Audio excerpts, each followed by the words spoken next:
বড়ই সিজনে এই প্রথমবার আমি আমাদের গাছের পাকা বড়ই দিয়ে আচার দিলাম, তাও আবার খুবই সহজে আর খুবই কম উপকরণে, যেটা যে কেউ চোখ বন্ধ করে দিতে পারে। যে কিনা কোনোদিনও আচার বানাতেই পারে না, সেও পারবে।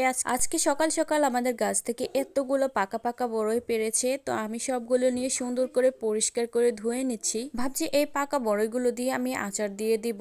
এতগুলো বড়ই তো আর এমনি এমনি খাওয়া যাবে না, তাই ভাবছি আচার দিয়ে দিব। তো প্রথমে আমি আচারের যে মেন উপকরণটা লাগে মানে পাঁচফোড়ন আর কি, যেটা ছাড়া আচার অসম্পূর্ণ, ভেজে সুন্দর করে আমি গুঁড়ো করে নিচ্ছিলাম। বড়ইয়ের আচার বানাতে কিন্তু বেশি কিছু লাগে না, অল্প কিছু উপকরণে কিন্তু হয়ে যায়। আর আমার থেকে পাঁচফোড়নের ঘ্রাণটা এত ভালো লাগে, আমি তো বারবার শুকে শুকে দেখছিলাম। তো আমি সবকিছু নিয়ে বসে পড়লাম, মানে যে যে উপকরণগুলো লাগছে আমার আচারের জন্য সবগুলো নিয়ে। আমার মনে হয় না এর আগে কেউ কখনো এত সিম্পল ভাবে আচার তৈরি করেছে আমার মতো। আমার আবার গোটা গোটা বড়ের আচার ভালো লাগে না, এরকম ভর্তা করে দিলে আমার থেকে ভালো লাগে। তো আমি প্রথমে বড়গুলোকে সুন্দর করে ভর্তা করে নিলাম, তারপরে চিনি দিয়ে দিলাম একটু বেশি করে ওই বড়গুলোতে। তারপরে আমি অল্প একটু পরিমাণ মতো লবণ দিয়ে দিলাম, স্বাদ অনুযায়ী আর কি। তারপরে একটু বেশি করে লাল মরিচের গুঁড়া দিয়ে দিলাম। এখানে গোটা মরিচও দেওয়া যায় আর কি, শুকনো মরিচ তা আমার ঘরে ছিল না, তো আমি লাল মরিচে দিলাম। সবগুলো উপকরণ আমি সুন্দর করে মেখে 2 ঘন্টার মতো রেস্টে রেখে দিলাম। এতে সবগুলো উপকরণ বড়ইয়ের ভিতরে ঢুকে যাবে আর খুবই ভালো লাগবে খেতে। তারপর বিকেলে রান্না করার পরে আমি চুলায় বসিয়ে দিলাম আমার